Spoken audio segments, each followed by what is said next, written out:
भारत की अदालतों में न्याय पाने के लिए किस तरह पीढ़ियां खप जाती हैं, इसका एक उत्तम उदाहरण आज देखने को मिला है, खास करके इस बॉम्बे हाई कोर्ट में। और उसमें जो वादी हैं, इंटरविनर हैं, वो खुद एक जनप्रतिनिधि हैं जो कि भारत सरकार में केंद्रीय मंत्री रहे हैं, लोकसभा सदस्य रहे हैं, उत्तर प्रदेश के राज्यपाल भी रहे हैं, और आज वो मेरे साथ हैं। और मामला इस तरह का है कि एक जो जूनियर जज वो देश का सुप्रीम कोर्ट का चीफ जस्टिस बन जाता है, लेकिन वो मामला अब भी उसी तरह से प्रलंबित है। खुद इस संबंध में बात करेंगे हमारे पूर्व सांसद, पूर्व मंत्री और उत्तर प्रदेश के पूर्व राज्यपाल राम नाईक जी से। और आपके मित्र को हो तो अच्छा होगा। बोलिए। आपका बड़प्पन है ये। सर, ये अनोखी बात है कि जो चीफ जस्टिस आज हमारे साथ हैं सुप्रीम कोर्ट के, धनंजय चंद्रचूड़, वो जब आपने यहाँ पर पिटीशन आई थी पहली बार ये अणुशक्ति प्रकल्प पीड़ित लोगों की, तब यहाँ पे जूनियर थे, जज थे, और आज वो चीफ जस्टिस हैं। लेकिन आप लोग के जो मामला है वो वहीं का वहीं पड़ा हुआ। ऐसा है कि मामला क्या है? मामला ये है कि एटॉमिक एनर्जी ने वहाँ बिजली का उत्पादन प्रारंभ किया, और एटॉमिक एनर्जी के जहाँ प्रोजेक्ट होते हैं उसमें एक कंडीशन होती है कि एक विशिष्ट अंतर तक कोई रहना नहीं चाहिए। तो वहाँ दो देहात हैं, अक्करपट्टी और पोफरन करके, लगभग 1350 परिवार हैं, और सामान्यतः लोग इस बात का विरोध करते हैं ऐसा प्रोजेक्ट होता है तो। लेकिन मैं केंद्र में मंत्री था, और मंत्री के नाते मेरे हाथ से उस प्रकल्प का भूमि पूजन हो गया। और उस समय पर मैंने लोगों को कहा कि भाई बाकी जगह का अनुभव है तो हम एक यहाँ अनुभव ऐसा देंगे कि सब सहकार करेंगे। तो लोगों ने सहकार किया। बिजली निर्माण होने का समय आया, तब तक भी जो लोगों को सुविधा देनी चाहिए वो दी नहीं गई। ज़मीन के लिए ज़मीन देनी है, मछुआरे वहाँ है, और इसलिए लोगों ने फिर रिट पिटीशन फाइल किया 2004 में। मैंने फिर सोचा कि ये तो किसान मछुआरे इस प्रकार से है, तो उनको मैंने कहा भाई मैं भी इस केस में आ जाऊंगा और आपको जो आवश्यक है वो मैं करने की कोशिश करूंगा। तो इस केस की अब 19 साल हो गए। जैसे आपने मुझे पूछा कि जब रिट पिटीशन फाइल किया तब उस बेंच के जो जूनियर जज थे वे थे चंद्रचूड़ जी। वो भी एक बहुत कार्यक्षम इस प्रकार के न्यायपालिका के अधिकारी है। बाद में वो सीनियर जज हो गए, बाद में वो उत्तर प्रदेश के चीफ जस्टिस हो गए, बाद में सुप्रीम कोर्ट के जस्टिस हो गए, और अभी सबसे चीफ जस्टिस है।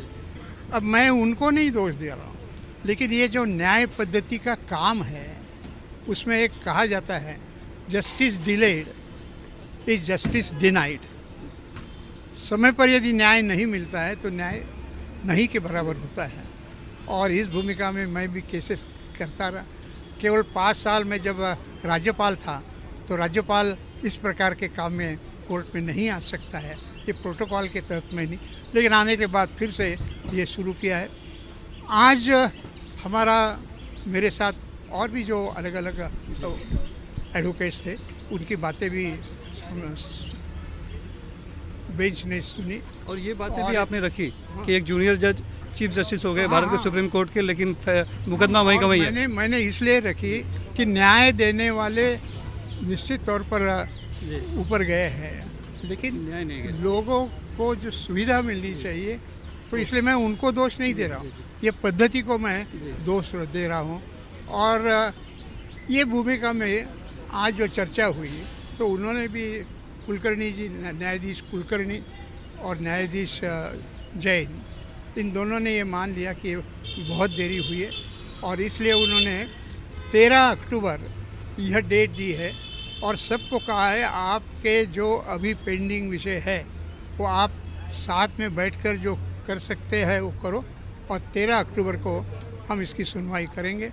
और फिर आगे के डेट पर डेट ऐसा न होते हुए हम जल्दी न्याय देने की कोशिश करें। तो प्रकल्प की अभी स्थिति क्या है? क्या वो शुरू हो चुका है? बिजली निर्माण हो रहा है? प्रकल्प में बिजली वहाँ बन रही है और उसमें से कुछ महाराष्ट्र को मिल रही है, कोई गुजरात को मिल रही है।